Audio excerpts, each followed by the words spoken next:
नमस्कार दोस्तों, स्वागत है एक बार फिर से आपके चैनल ओजेड एस्ट्रोलॉजी।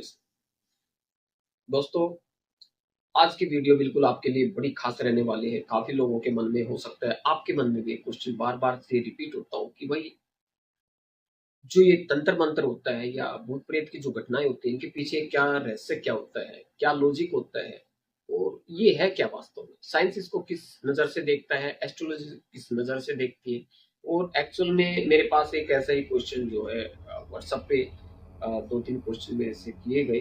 और जो भी व्यूवर्स हैं हमारे, वो चाहते हैं कि भाई, उनका जो कहना था कि भाई हम आपके वे में ये जानना चाहते हैं कि आप किस नज़र से इस चीज़ को देखते हैं।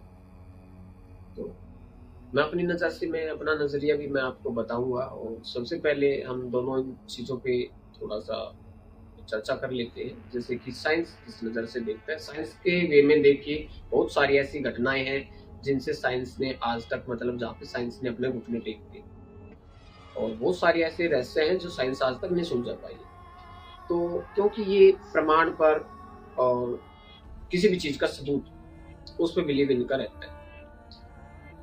किसी भी चीज का प्रमाण पर वर्क करने वाली जो थ्योरी को हम साइंस की नजर से देखते हैं, और कोई रासायनिक क्रिया होती है, किसी प्रकार का केमिकल जो रिएक्शन होता है, उन सब के पीछे जो रहस्य होता है वो साइंस का ही रहता है।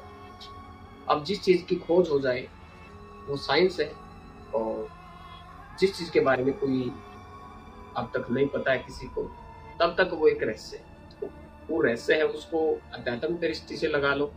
उस रहस्य को देखते हैं हम लोग कि जब तक अगर खोज नहीं होती किसी चीज की, एक रिसर्च नहीं हो जाती और उसके पीछे का जो प्रमाण निकल के नहीं आ जाता कि भाई इसके पीछे असल जो कारण होता है, ये रहस्य है इसके पीछे। अगर भूत प्रेत तब तक रहस्य है, तब तक साइंस उसका कोई प्रमाण, ठोस प्रमाण या कोई केमिकल रिएक्शन वगैरह ऐसा कुछ लेकर नहीं आ जाती है। तब तक एक रहस्य है, तब तक वो एक दूसरी नजर से देखा जाता है ये घटनाएं। एस्ट्रोलॉजी क्या मानती है? एस्ट्रोलॉजी का जो रहस्य है, एक आस्था का पॉइंट है। फिर बात आ जाती है आस्तिक नास्तिक की, लेकिन वो लंबा कॉन्सेप्ट हो जाएगा, उसको अभी नहीं लूंगा मैं, नेक्स्ट कभी बात करेंगे उसके बारे में। सीधा सा एक फंडा है, आप बिलीव मत करो, हम नहीं बोलते, एस्ट्रोलॉजी से आप बिलीव करो, क्योंकि किसी भी चीज का प्रमाण आपको पता होना चाहिए, प्रमाण होना बहुत जरूरी है।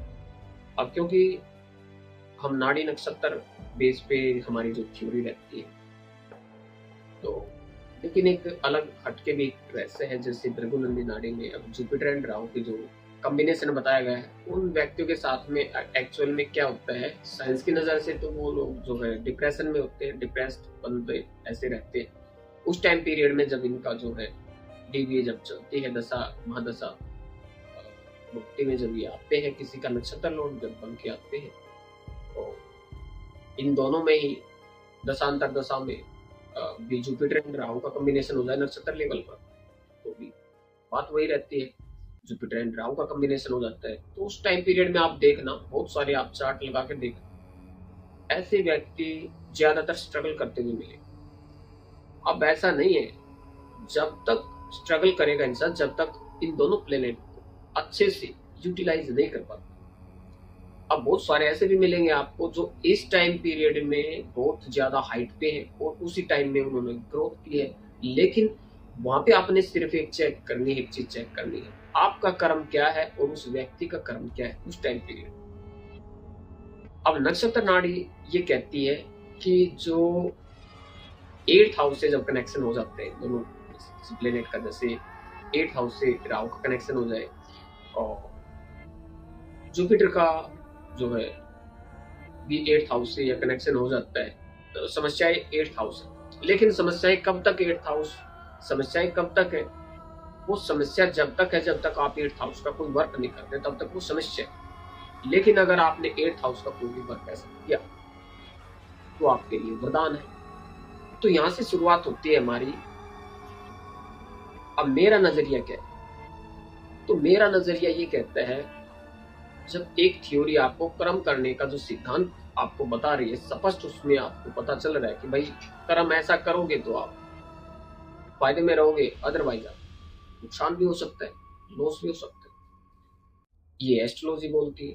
तो एस्ट्रोलॉजी की तरफ जो ये नजरिया है वो इसका कोर्स वगैरह भी कराता हूँ, मैं एस्ट्रोलॉजी करता हूँ, वास्तु भी मैं करता हूँ। वास्तु में जब रहस्य जब लेते हैं कि भूत प्रेत क्या होता है, भूत प्रेत की घटनाएं कैसे होती है, तो मैंने बताया कि जब बंदा कोई डिप्रेशन में होगा, और जब कोई व्यक्ति डिप्रेशन में होता है तो जाहिर सी बात है उसको अच्छे से नींद नहीं आ पाती। और बहुत सारे जब डिप्रेशन में बंदा रहेगा तो उसको बहुत सारी ऐसी कोई शैडो, क्योंकि राहु शैडो है, अब जुपिटर जीव है, तो बहुत सारे आसपास में उसको कुछ रात के अंधेरे में या इधर उधर आसपास में शैडो क्रिएट होते नजर आएंगे, ऐसा भी हो सकता है। लेकिन मेडिकल में और साइंस में इस चीज को एक दिमागी बीमारी डिप्रेशन हम बोलते हैं, व्यक्ति को होता है,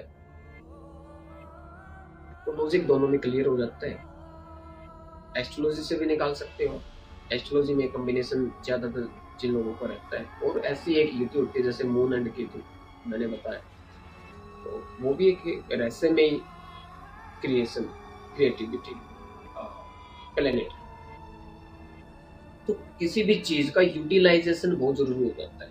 अब 8th हाउस किसी के लिए जो समस्या बना हुआ था, जिनका वो टाइम चला हुआ था, और उस टाइम पीरियड में 8th हाउस का हो सकता है कोई टैक्सेशन डिपार्टमेंट का कोई वर्क हो, या कोई मैन्युफैक्चरिंग डिपार्टमेंट में कोई ऐसा वर्क हो, या बंदा कोई भी है व्यक्ति एस्ट्रोलॉजी करता हो, 8th हाउस का कोई रिसर्च बेस्ड कोई वर्क हो, या फिर इंश्योरेंस सेक्टर में, इंश्योरेंस डिपार्टमेंट में कोई हो, मेडिकल फील्ड में भी ऐसे व्यक्ति हो सकता है सर्जन हो, तो उनके लिए तो वरदान हो जाता है, अदरवाइज सबके लिए प्रॉब्लमेटिक हो जाता है 8th हाउस।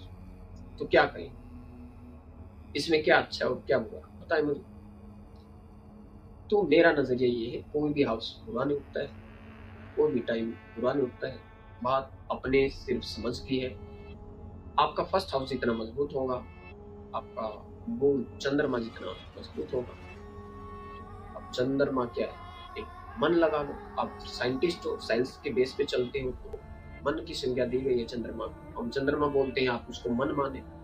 अगर आपके मन के हारे हार है और मन के जीते जीत, तो स्पष्ट है, मेरा नजरिया आपको पता ही है, मैं किसी भी घटना के जो रहस्य होते हैं उनके प्रमाण पे ही वर्क करता हूँ। कोई लॉजिक होता है, कोई ना कोई, हर चीज के पीछे लॉजिक होता है, बगैर लॉजिक के तो एस्ट्रोलॉजी भी नहीं चलती, उनके पास भी प्रमाण होता है, सबूत होते हैं। और एस्ट्रोलॉजी में वो सब टाइम ऑफ इवेंट्स के बारे में पता लगाया जा सकता है कि घटना कब घटे, ऐसा होगा भी, जो घटनाएं लिखी हुई हैं, मतलब जो चार्ट के अनुसार हम बनाते हैं कि भी घटना ऐसे घट सकती है, लाइन करके